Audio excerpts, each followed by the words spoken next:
Penyakit itu tidak akan membawa kematian, tetapi akan menyatakan kemuliaan Allah. Sebab oleh penyakit itu Putra Allah akan dimuliakan. Bapak, Ibu, saudara-saudari, orang-orang muda, adik-adik sekalian, pernyataan Yesus ini sebetulnya sudah disampaikan pada beberapa bab sebelumnya, bacaan minggu yang lalu, sehubungan dengan orang yang buta. Maka penyataan ini sungguh memberikan terang, mengajak kita untuk mencoba melihat ada apa, mengapa Yesus membuat pernyataan seperti itu. Bahwa penyakit itu tidak akan membawa kematian, tetapi akan menyatakan kemuliaan Allah. Bagaimana kemuliaan Allah itu bisa dialami oleh para murid dan akhirnya boleh kita alami pula.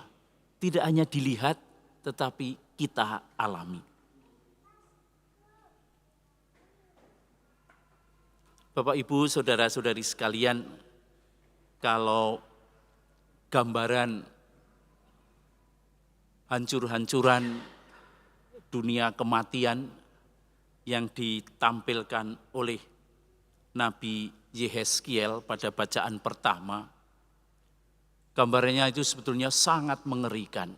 Lebih mengerikan dari keporak-porandaan bangunan-bangunan atau tempat-tempat yang kena bom atau rudal baik Israel ataupun Iran.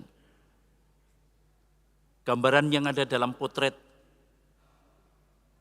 kitab Yehezkiel dalam bab 37 ayat 2 itu adalah begitu luas padang kering dan di sana hanya ada tulang-tulang manusia. Sungguh-sungguh potret kering, mati, dan tidak ada apa-apa. Gambaran kehancuran. Dan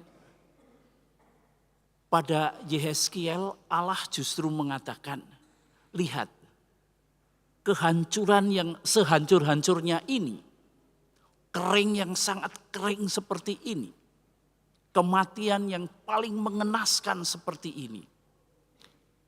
Pada kematian itu Allah akan membuat mereka hidup kembali. Jadi ini sebuah peristiwa yang begitu besar yang dilihat oleh Yehezkiel sebagai nabi yang melihat pewahyuan Allah.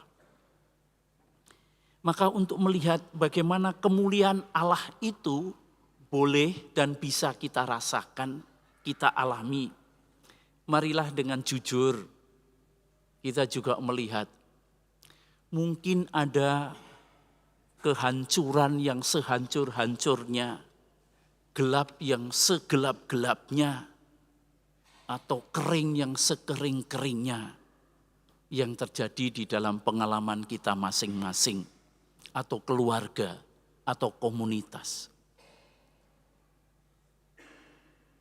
Tentu ada banyak orang mengalami hal-hal seperti itu. Saya berjumpa dengan beberapa remaja yang di rumah merasa tidak didengarkan oleh orang tuanya, yang mengalami perjuangan berat untuk studinya, tetapi di sekolahan dia dibuli oleh teman-temannya. Dunianya gelap. Hidup seolah-olah sudah hancur. Ada di titik paling bawah. Ada seorang bapak muda, anaknya masih kecil, 2 orang. Istrinya tidak bekerja karena harus merawat anak-anaknya, mendampingi anaknya. Tiba-tiba bapak itu di PHK. Gelap, stres. Pada situasi yang sangat berat. Tak terbayangkan bahwa dia dalam waktu sekejap harus menanggung 4 kehidupan sementara dia tidak mempunyai pendapatan.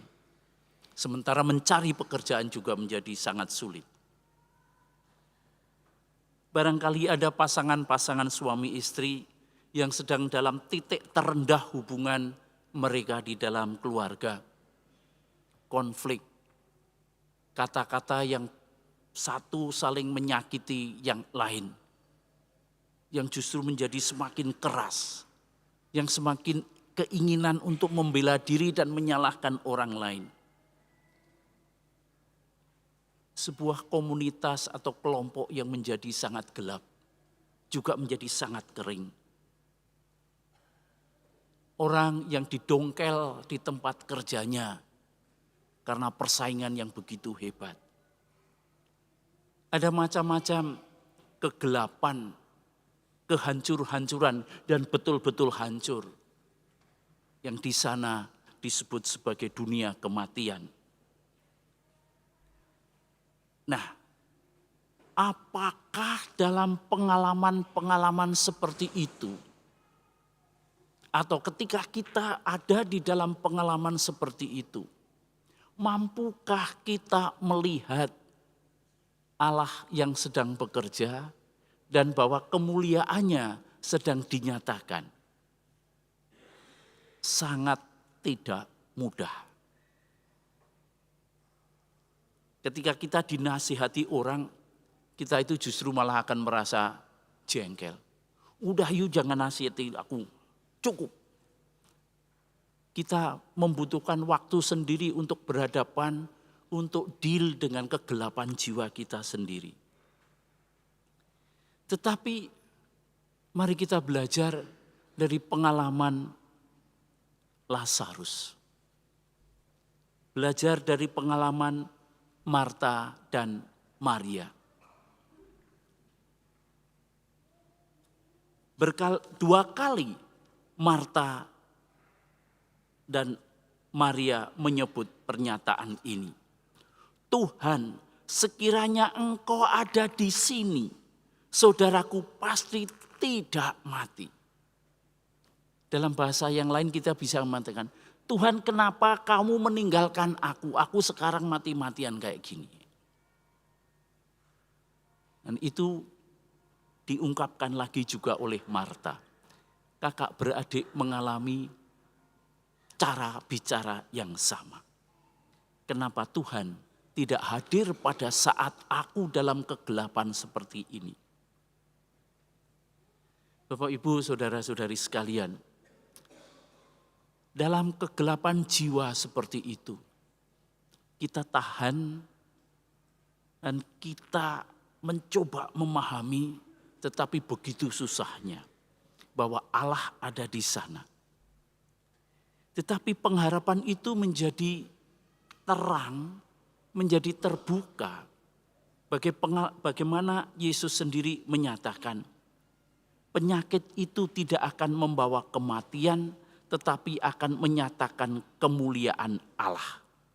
Sebab oleh penyakit itu putra Allah akan dimuliakan. Bagaimana itu bisa terjadi?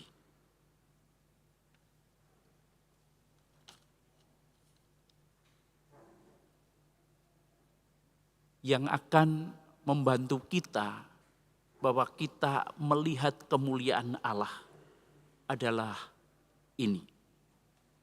1. Yesus yang berdoa. Bapa, aku mengucap syukur kepadamu karena Engkau telah mendengarkan aku. Jadi percaya atau iman itu adalah keberanian untuk memeluk kegelapan kita tadi dengan memberi ruang kepada Tuhan Yesus untuk bertindak seturut kehendaknya sendiri. Bukan seturut programku. Aku maunya Tuhan begini. Enggak. Tetapi justru dengan keberanian memeluk kegelapan itu dan memberikan Tuhan untuk bertindak seturut kehendaknya. Dan di sanalah harapan itu muncul. Langkah berikutnya, dan ini yang akan sangat menggembirakan kita bersama. Tetapi oleh karena orang banyak yang berdiri di sini mengelilingi aku mengatakannya supaya mereka percaya bahwa engkaulah yang mengutus aku. Ini dimensi kegerejaan kita bersama. Yesus tidak hanya melihat pribadi Lazarus atau Marta atau Maria, tetapi Yesus melihat juga orang-orang di sekitarnya.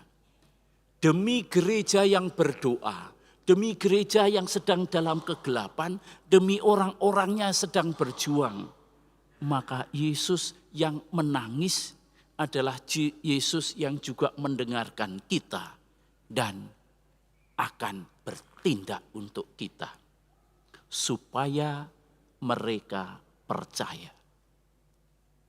Maka marilah kita belajar percaya dan keberanian memeluk kegelapan kita sendiri, tetapi memberi ruang Tuhan akan bertindak.